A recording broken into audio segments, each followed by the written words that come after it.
Hello friends, welcome to my channel Gyan Bhandar.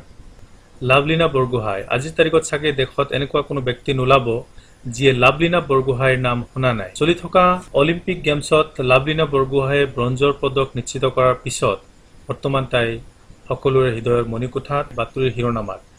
গতিকে অহা এক্সামবোৰত আমি আশা কৰিব পাৰো যে নিশ্চয় লাভলিনা বৰগোহাঁইৰ বিষয়ে এটা দুটা প্ৰশ্ন অন্তত থাকিব। সেই দৃষ্টিকোণৰ পৰা আজিৰ ভিডিঅ' প্ৰস্তুত কৰা হৈছে। আহক ভিডিঅ'টো আৰম্ভ কৰোঁ। তো ভিডিঅ' আৰম্ভ কৰাৰ আগতে সকলোলৈ মোৰ অনুৰোধ যাতে মোৰ চেনেলটো সাবস্ক্ৰাইব কৰে। বক্সিঙক কেৰিয়াৰ হিচাপে লোৱাৰ আগত লাভলিনা বৰগোহাঁই আছিল এগৰাকী kick boxer.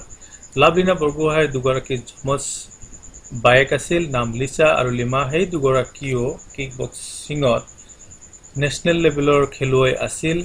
Lovlina Borgohain kick বক্সিঙৰ পৰা বক্সিংলৈ কেনেকৈ আহিল?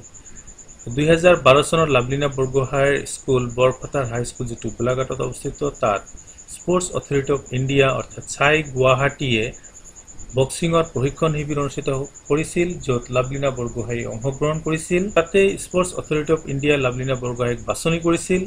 ইয়াৰ পিছত উন্নত প্ৰশিক্ষণ প্ৰদান কৰা হৈছিল। ৰাজ্যিক আৰু ৰাষ্ট্ৰীয় পৰ্যায়ৰ বিভিন্ন প্ৰতিযোগিতাত অংশগ্ৰহণ কৰিছিল, ভাল প্ৰদৰ্শন কৰিছিল, যাৰ ফলতে আন্তঃৰাষ্ট্ৰীয় পৰ্যায়ৰ ডাঙৰ ডাঙৰ চেম্পিয়নশ্বিপবোৰত তাই অংশগ্ৰহণ কৰিছিল। তাৰ ভিতৰত কেইটামান হ'ল ভিয়েটনামত অনুষ্ঠিত হোৱা 2017 চনত এছিয়ান বক্সিং চেম্পিয়নশ্বিপছ, আইবা women's world boxing championships new দিল্লীত অনুষ্ঠিত হৈছিল 2018 চনত, আৰু 2019 চনত অনুষ্ঠিত হৈছিল ৰাছিয়াত।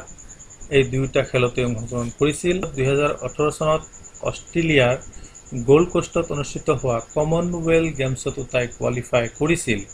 2021 চনৰ ডুবাইত অনুষ্ঠিত হোৱা এছিয়ান এমেটিউৰ বক্সিং চেম্পিয়নশ্বিপত তাই ভাগ লৈছিল। এই সকলোৰে ঊৰ্ধত 2021 অৰ্থাৎ বৰ্তমান চলি থকা জাপানৰ ৰাজধানী টকিঅ'ত অলিম্পিক গেমছতো তাই অংশগ্ৰহণ কৰিছে আৰু মেডেল তালিকাত নিজৰ নাম লিখাবলৈ সক্ষম হৈছে। এটা প্ৰশ্ন হ'ব পাৰে যে লাভলিনা বৰগোহাঁইয়ে বক্সিঙৰ কোনটো কেটেগৰীত অংশগ্ৰহণ কৰে? তো আনসাৰটো ইয়াত লিখা আছে ওমেন্স ৱেল্টাৰ ৱেটৰ 69 কেজি কেটেগৰীত। লাভলিনা বৰগোহাঁই নিশ্চিতভাৱে ইতিহাস ৰচিছে। কেনেকৈ চাওঁ আহক। লাভলিনা বৰগোহাঁই হৈছে অসমৰ প্ৰথমগৰাকী মহিলা যিয়ে অলিম্পিকত কোৱালিফাই কৰিছে, অসমৰ দ্বিতীয়গৰাকী বক্সাৰ যিয়ে অলিম্পিকত অংশগ্ৰহণ কৰিছে শিৱ থাপাৰ পিছত। লাভলিনা বৰগোহাঁই হৈছে প্ৰথমগৰাকী অসমীয়া যিয়ে অলিম্পিকৰ পদক লাভ কৰিব ইতিমধ্যে নিশ্চিত হৈছে।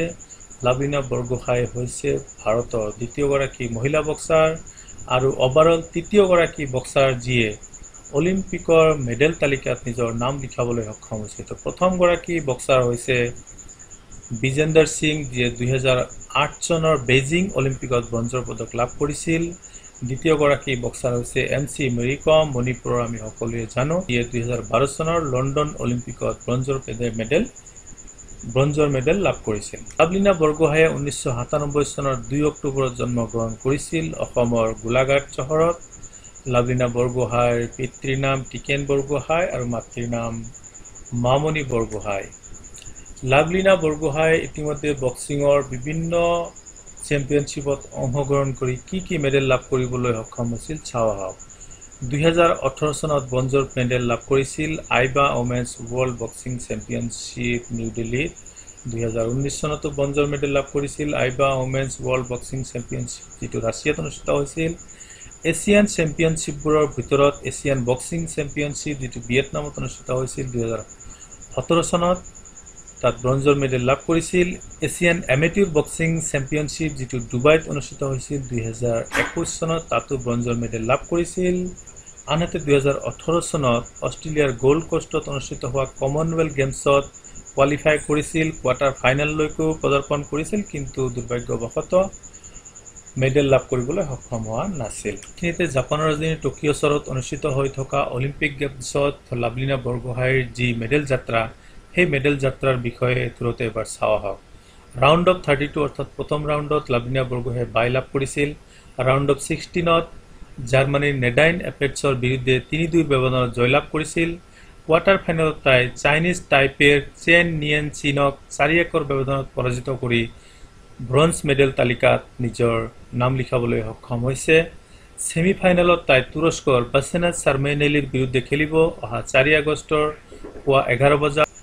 আমি আশা কৰিছোঁ, সমগ্ৰ ভাৰতবাসীয়ে আশা কৰিছে, তাই ছেমিফাইনেল ফাইনেল দুয়োটা বাউটতে বিজয়ী হ'ব আৰু ভাৰতলৈ গোল্ড মেডেল কঢ়িয়াই আনিবলৈ সক্ষম হ'ব। লাভলিনা বৰগোহাঁয়ে আগবঢ়োৱা সুন্দৰ প্ৰদৰ্শনৰ ফলত ভাৰতৰ ৰাষ্ট্ৰপতিয়ে 2020 চনত অৰ্থাৎ যোৱা বছৰ অৰ্জুন এৱাৰ্ড প্ৰদান কৰিছে। অৰ্জুন এৱাৰ্ড হৈছে ৰাজীৱ গান্ধী খেল ৰত্ন এৱাৰ্ডৰ পিছত ক্ৰীড়া জগতত ভাৰতৰ দ্বিতীয় বৃহত্তম পুৰস্কাৰ।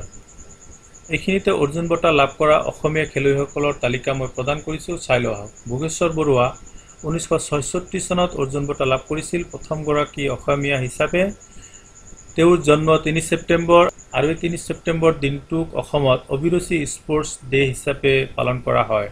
মনালিছা বৰুৱা মেহতা দ্বিতীয়গৰাকী অৰ্জুন বঁটা লাভ কৰা অসমীয়া খেলুৱৈ, 1987 চনত লাভ কৰিছিল। জয়ন্ত তালুকদাৰ যি আৰ্চাৰী বিশ্ব চেম্পিয়ন আছিল, 2006 চনত লাভ কৰিছিল।